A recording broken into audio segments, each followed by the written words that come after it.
এই ফুলের বাগানটা তিনি যদি মন ভরে দেখতেন, আল্লাহ তাআলার শুকরিয়ায় তার মন আরো বিনয়ী হয়ে উঠত। 2 বার জেলে তার সাথে আমার মোলাকাত এবং একসাথে বসবাসের সুযোগ হয়েছে। বের হয়ে আসার সময় আমরা পরস্পরকে জড়িয়ে ধরেছি, কান্নাকাটি করেছি।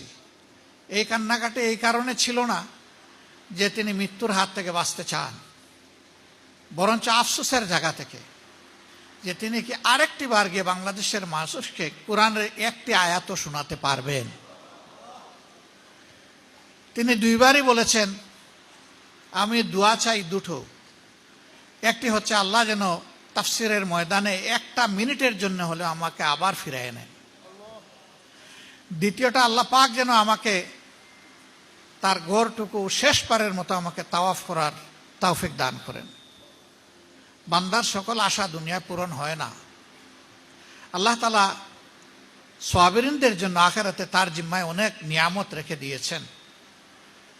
মহান মনিবের দরবারে আমাদের আরজ, আল্লাহ যেন বান্দার সমস্ত নেক অবশিষ্ট হাজতগুলো পুরা মাত্রায় নয়, বারাকা দিয়ে পরিপূর্ণ করে দেন।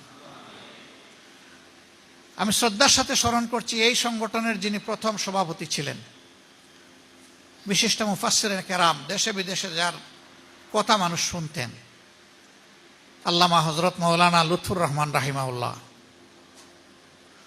এরকম এই সংগঠনের সাথে অতীতে যারা জড়িত ছিলেন, বর্তমানে নাই, আমি তাদের সকলের আত্মার মাগফিরাত কামনা করছি এবং কোরআনকে মানুষের সামনে তুলে ধরার কারণে আল্লাহ যেন এই কোরআনকে এই হাসরের দিন তাদের বন্ধু এবং সুপারিশকারী বানিয়ে দেন।